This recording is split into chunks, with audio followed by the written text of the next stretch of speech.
Hey guys, Lord here, back again with another action figure review. Today we'll be taking a look at the Mythic Legion's All-Stars 5+. In fact, the only plus part of this All-Stars 5 wave yours truly actually bothered to pick up. Unfortunately, that is. Duban and, is it Borius? The horse? A horse is a horse, a horse, of course. Of course, brought to us by the fine folks over at Horsemen Studios. Yeah, that's right. This is the only plus part of the All-Stars 5+ wave that I actually picked up. Regrettably so, because I like the little goblin. And as of right now, that's the only goblin I don't have. So that kind of sucks. Lady Averona, didn't expect her to be much crap. And she's actually pretty cool. And the Xylarian Guard, it kind of goes with this guy and the Stratos homage Xylothon and the Silverhorn Sentry I took a look at a few days ago here. Because I have actually, unbeknownst to me, have been building my Xylonus flock up quite a bit actually. These two are members of that faction. Xylothon and the Silverhorn Sentry, of course, are members of that faction. And then, was it last year? I think last year, we got the Ilithia wave, which featured a few more members of that faction. So, I've been building it up, man. But unfortunately, I only have so much money, and that only goes so far. So, thankfully, I was able to pick up these two. Very glad that I did. I never like to miss out on a horse when it comes to pre-orders. I always tend to pre-order the horses because there's no guarantee they're going to be around for an in-stock sale. If they have one on the site, that is. That's a whole other discussion for another day. But before we get too far ahead of ourselves here, why don't we cut right to the chase and get into the meat and taters of this review and take a look at some of the accessories. That said, the horse comes with a swappable mane here. This one's all flared out, crazy looking. So that's cool. Duban comes with a little falcon friend. Who's a little bit like this falcon friend we got last year with the Valak figure. I think it is the same piece, but with, of course, different paint apps and a different head. This one has a bit of a hood. And a name, actually.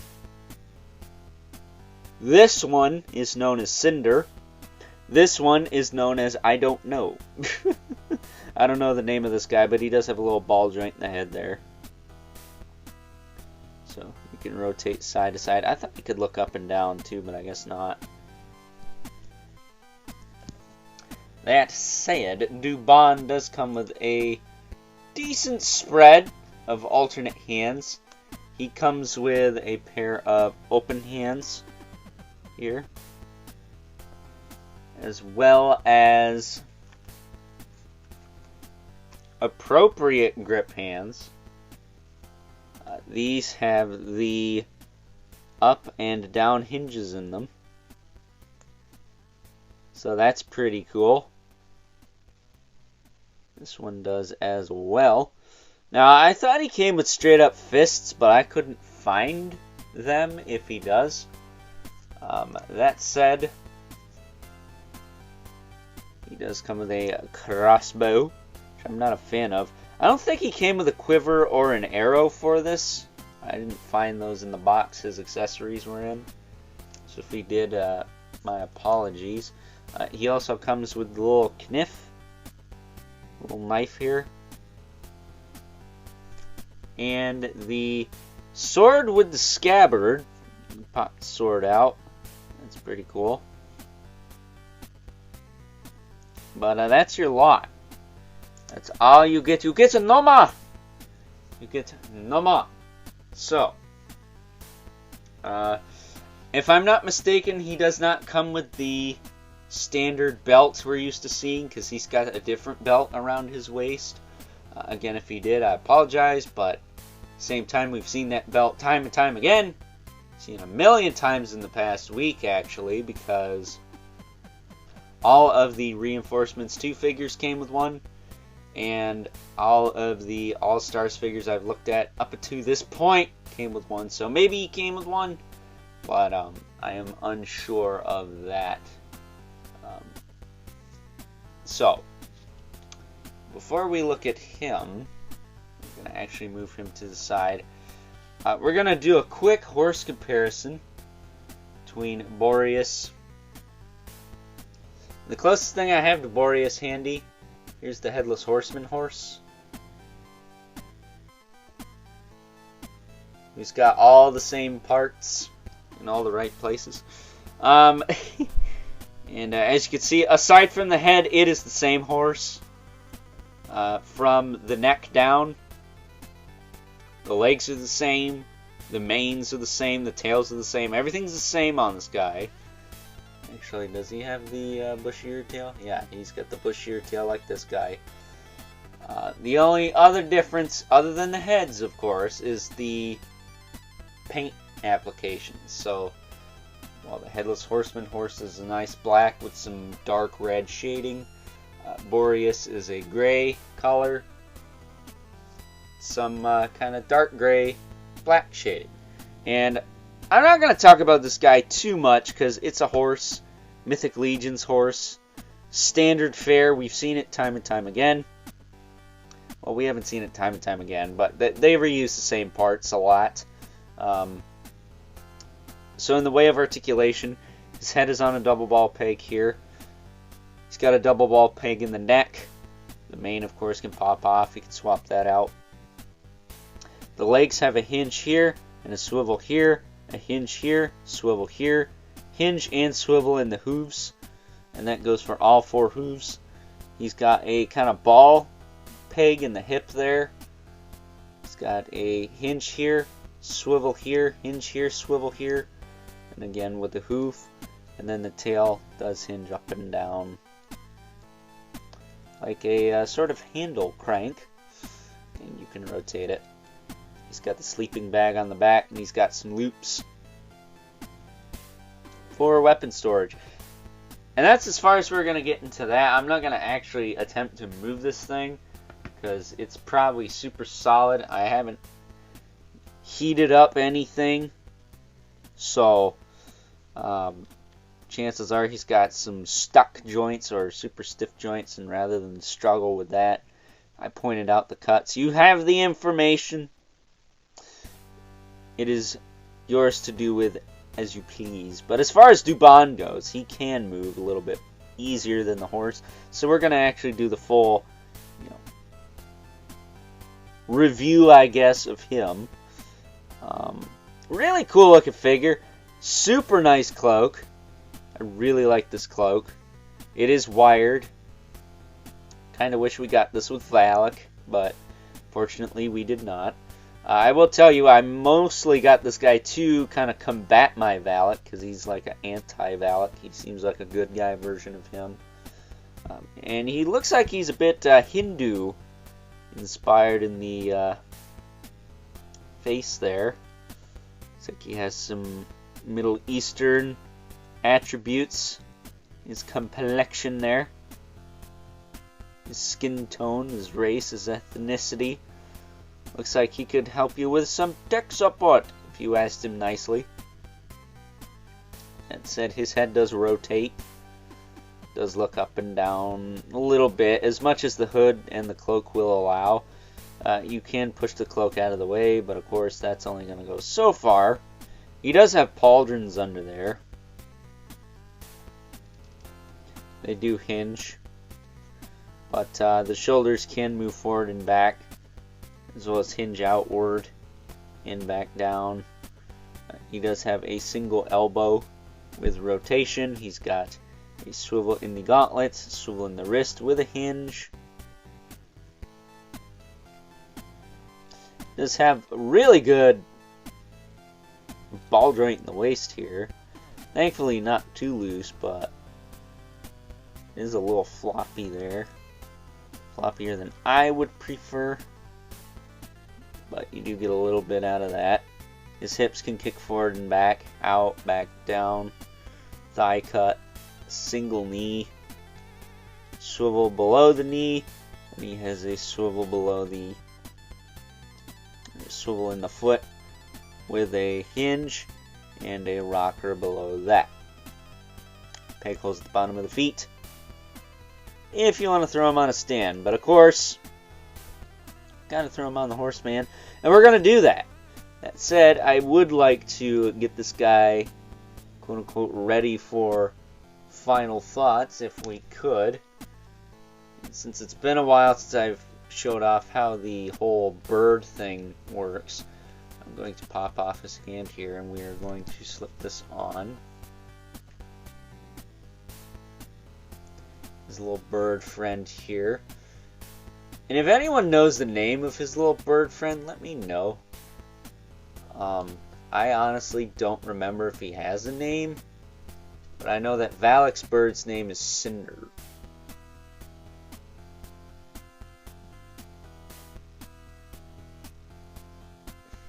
That said, these can be a little easier said than done, you know, fixed to the arm. There we go. I guess that works. So there you go. There he is with his bird. Now everybody's heard about the bird. Okay. I couldn't help myself, sorry. That said, he does have a couple little loop-de-loops on his belt here. Of course, we can use that to store the sword and the knife. So why don't we do that? I recommend just putting the sword through the rear belt loop there, like so. You can do that. That works fine.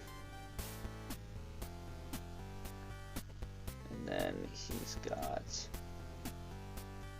the other one, which is being a pain in my neck. What the heck?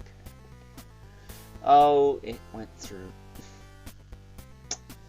You know, for Horsemen, I love you, but some of these things are a pain right in the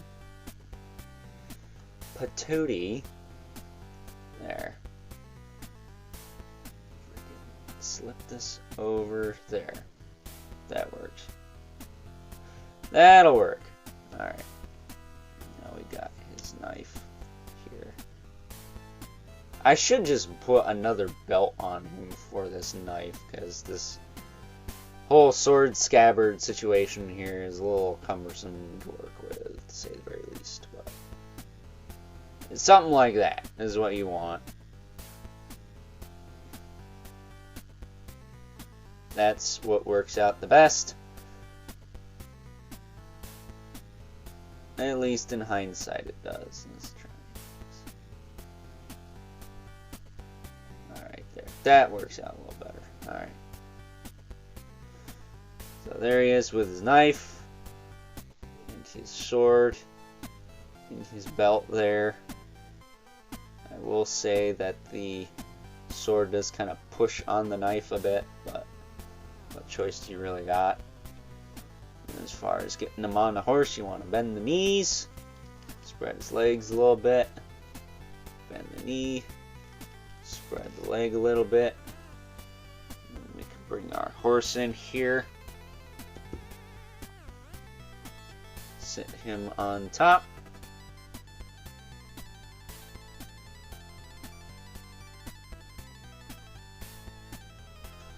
And then work his feet in the stirrups. I think that's what those are called, right? Where your feet go. I don't know. My cousin is a horse nerd. She would know all this stuff better than me. So, but for better or for worse, here there is your Ranger of the Forest atop his mighty steed. Looking pretty cool there. Of course, the final thoughts shot of these two is going to look a lot better. But there you go. So with that being said, I'm going to pop Duban off of old Borius here. We're going to take a look at some size comparisons. First up, here is Duban off his mighty steed Borius, with his sword and knife holstered a little bit better on his belt there. I kind of monkeyed with that off cam to make it fit a little better, and you know what? It kind of does. That said, we have him alongside a fellow member of Xyloon's flock, good old Lord Bartrick to the left, and then his arch nemesis, at least in my canon, Mr. Valak to the right, of course from Ilithias Brut. It should be worth noting that these two do share the same hood sculpt, but with different heads glued inside, if I had to make an educated guess there. That said, they also share swords. They have the same sword with scabbard set up there, although I think Valak's is a little bit less cumbersome. The way it sits, it doesn't sit straight back, it sits up and down. I think that works a little bit better. Of course, you can put it however you want on there, but that's the way I have it on mine. And even though he's got the more dated Four Horsemen style cape without the wiring, I think he's one of the better vampire figures out there. If you're going to get a vampire, I think Valak's a good one to get.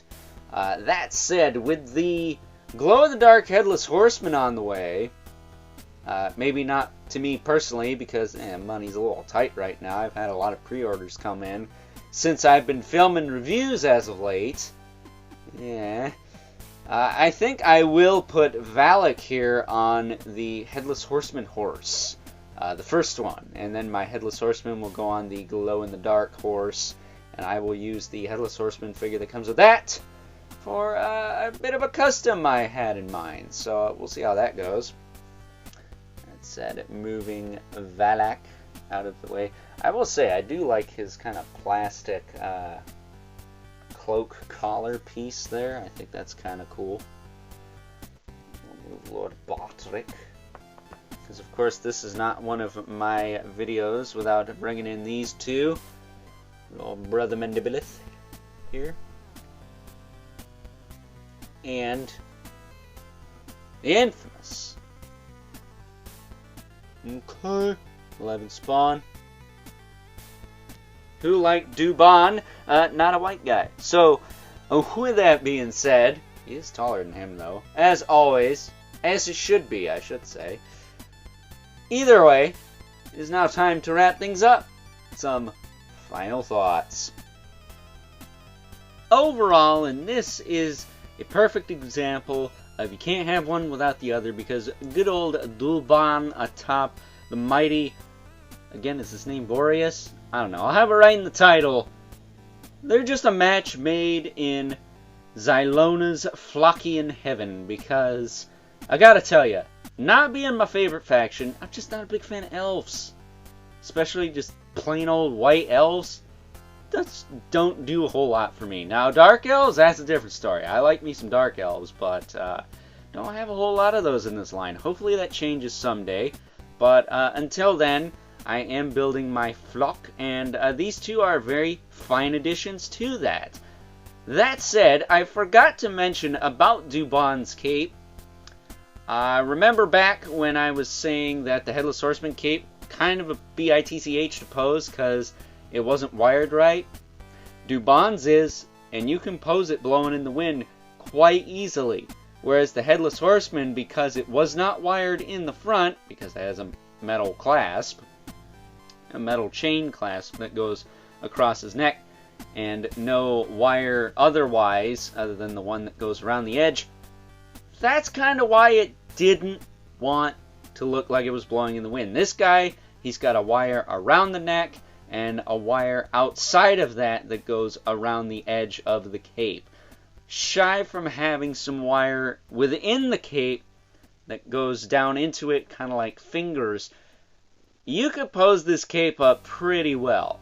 So I applaud the Horsemen for doing that, improving what they already had with the Headless Horseman, and giving it to us with good old Duban here. I only wish that they did it for poor Valak, who's got the chintzy, old school style cape. But, you know, sometimes less is more. And we're going to find out that tomorrow when we take a look at the Gorgo Aether Blade and Attila Leonisir 2-pack. Because, while I really like the soft goods here, I'm not so much of a fan of the soft goods with those two. But we'll talk about that more tomorrow, so stay tuned for that. And I also want to mention the Headless Horseman cape thing. Somebody pointed out to me in the comments that they could pose their cape blowing.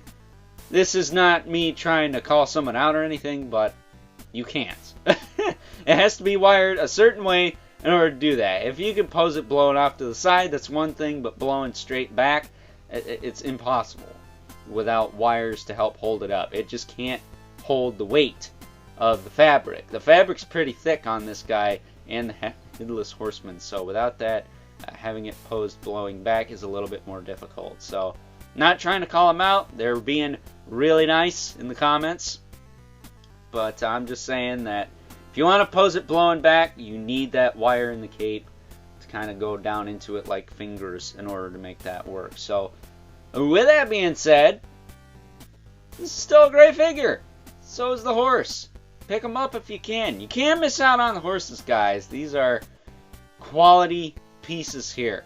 They take up a lot of real estate, but they are quality pieces indeed. With that said, until next time, hope you guys enjoyed this review. I'll catch you guys later.